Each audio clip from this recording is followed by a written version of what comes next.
শেষ, ইসলামের বাংলাদেশ, তন্ত্রমন্ত্রের দিন শেষ, ইসলামের বাংলাদেশ। তোমার নেতা আমার নেতা বিশ্বনবী মুস্তাফা, আমরা সবাই রাসূল সেনা, তন্ত্রমন্ত্রের দিন শেষ। নারায়ে তাকবীর। আসসালামু আলাইকুম ওয়া রাহমাতুল্লাহ। শেখ আপনি আসেন, বসেন, তাহলে আমার ওয়াজটা একটু আগাবে। আপনি সামনে আসেন, আসেন আসেন আসেন আসেন। আল্লাহ আসেন না, মানুষ একটু আপনারা দেখুক, সমস্যা কি? আমাদের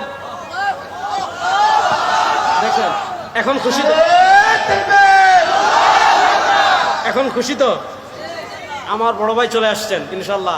আমি তো আগেই বলছি আমি আলোচনা করবো, আমি বয়ান করব না, এখন বয়ান হবে ইনশাল্লাহ। বলেন আল্লাহ উম্মার জন্য শেখ হাফিজুর রহমান সিদ্দিকী কুয়াকাটাকে দীর্ঘ কর্মমুখর নেক হায়াতে তয়্যিবা দান করুক। আল্লাহ উম্মার কল্যাণে আরো বেশি খিদমত করার তৌফিক দান করুক। এখন আমার ওয়াজ মনে আছে, রমাদানে যে আসিয়া নামক একটা মেয়েকে ধর্ষণ করার ঘটনা ঘটেছিল, আপনারা কষ্ট পেয়েছিলেন কি? আপনারা কষ্ট পেয়েছিলেন কি পান নাই? সারা দেশ তুলপাড় হয়ে গিয়েছে। প্রধান উপদেষ্টা বিবৃতি দিয়েছেন, তারেক রহমান বিবৃতি দিয়েছেন, পিশাব চরমনাই বিবৃতি দিয়েছেন, জামাতের আমির বিবৃতি দিয়েছেন, মৌলানা মামুনুল হক বিবৃতি দিয়েছেন। আসামি গ্রেফতার হলো, বিচার হয়েছে? কবে বিচার হবে? কোনো গ্যারান্টি আছে? কিছুদিন আগে আপনারা দেখেছেন পুরান ঢাকায় একজন ব্যবসায়ী আছে সোহাগ নামে, তাকে পাথর দিয়ে মারা হয়েছিল। আপনারা কি দেখেছিলেন? কষ্ট লাগছিল? যদি বলেন কষ্ট লাগে না, আপনি তো মেয়ে মানুষ না, আপনি তো জানোয়ার মেয়ে। কষ্ট লাগছে কি লাগে নাই? সারা দেশ প্রতিবাদ করেছে, আসামি গ্রেফতার হয়েছে, ফাঁসি হয়েছে। কবে ফাঁসি হবে কোনো গ্যারান্টি আছে? ব্রিটিশ প্রবর্তিত আইন, মনোযোগ, ব্রিটিশ প্রবর্তিত আইন আর ইসলামী আইনের পার্থক্য দেখেন। ব্রিটিশ প্রবর্তিত আইনে একজন অপরাধ করেছে, তাকে গ্রেফতার করবেন। গ্রেফতার করার পর শাস্তি দিতে 30 বছরও লাগতে পারে, 40 বছরও লাগতে পারে, 50 বছরও লাগতে পারে, 60 বছরও লাগতে পারে। কবে তার শাস্তি হবে এটার কোনো গ্যারান্টি নাই। বাংলাদেশে এমন আছে, খুন করেছে 75 সালে, এখনো রায় হয় নাই। খুন করেছে 80 সালে, এখনো রায় হয় নাই। খুন করেছে 90 দশকে, এখনো রায় হয় নাই। এবার দেখেন, ব্রিটিশ প্রবর্তিত আইনে খুন করেছে, আপনার চোখের সামনে খুন করেছে, তার অপরাধ এখনো প্রমাণিত হয় নাই। ব্রিটিশ প্রবর্তিত আইন বলবে থানায় মামলা করেন, মামলা করতে যাবেন, বুঝছেননি? আবার যদি সে সরকার দলীয় হয়, মামলা নিতে চাইবে না। এবার আপনি বিচার ব্যবস্থায় যান, আপনি উকিল ধরেন, টাকা, উকিলের পেশকার রেট টাকা, প্রথম শুনানির দিন টাকা, দ্বিতীয় শুনানির দিন টাকা, তৃতীয় শুনানির দিন টাকা। 1 বছর শুনানি হলো, লাখ টাকার কাছাকাছি খরচ, রায় দেয় না। নিম্ন আদালত থেকে যান হাইকোর্টে, আবার উকিল ধরেন, আবার টাকা, আবার শুনানি, আবার টাকা।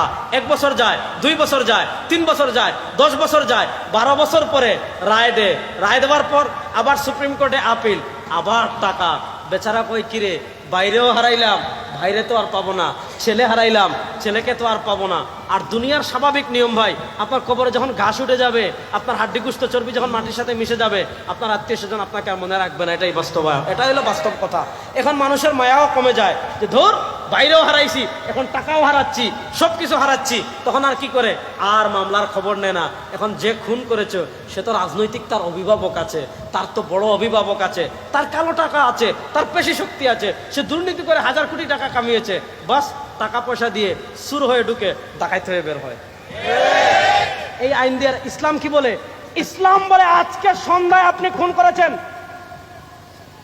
এশার সময় প্রমাণিত হয়ে গিয়েছে আপনি খুনি, আর কোনো আপিল চলবে না। আন্নান নাফসা বিন নাফসি ওয়াল আইনা বিল আইনি ওয়াল আনফা বিল আনফি ওয়াল উযুনা বিস উযুনি ওয়াস সিন্না বিস সিন্নি ওয়াল জুরুহা কিসাস। ইসলাম বলে আজকে সন্ধ্যায় আপনি খুন করেছেন, এশার সময় প্রমাণিত হয়েছে, এশার সময় আপনি যেভাবে খুন করেছেন ওইভাবে আপনাকে খুন করা হবে। আপনি পাথর দিয়ে হত্যা করেছেন, সুরাতে উদ্যানে সারা জাতির সামনে আপনাকে পাথর মেরে হত্যা করা হবে। আপনি আরেকজনের মাথা ফাটিয়েছেন, সুরাতে উদ্যানে আপনার মাথা ফাটানো হবে। আপনি আরেকজনের দাঁত ভেঙেছেন, আপনার দাঁত ভেঙে দেওয়া হবে। আপনি আরেকজনের চুখ কানা করেছেন, আপনার চুখও কানা করে দেওয়া হবে।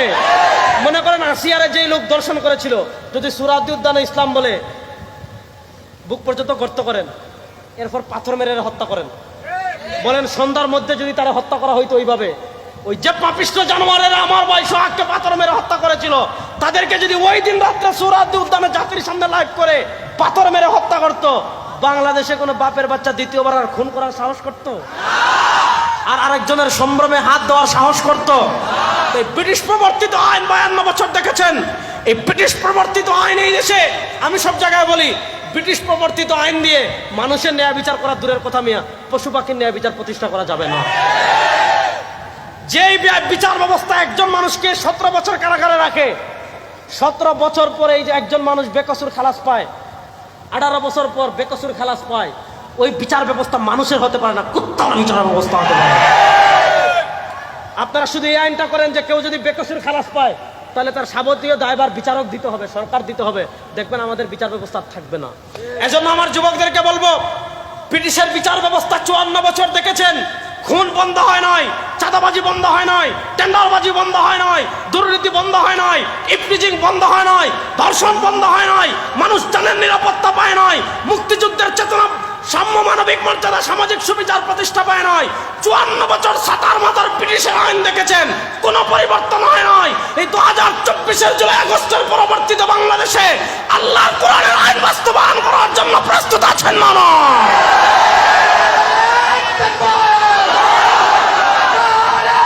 রাখেন রাখেন রাখেন।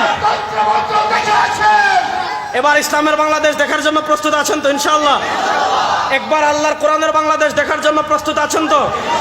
এই যুবকরা প্রস্তুত আছেন? হাত তুলেন তো ইনশাআল্লাহ। এবার আমার সাথে একটা স্লোগান দিবেন, পারবেন তো ইনশাআল্লাহ? আমি বলবো তন্ত্রমন্ত্রের দিন শেষ, আপনারা বলবেন ইসলামের বাংলাদেশ, পারবেন তো ইনশাআল্লাহ? যুবকরা হাত তুলেন তো ইনশাআল্লাহ।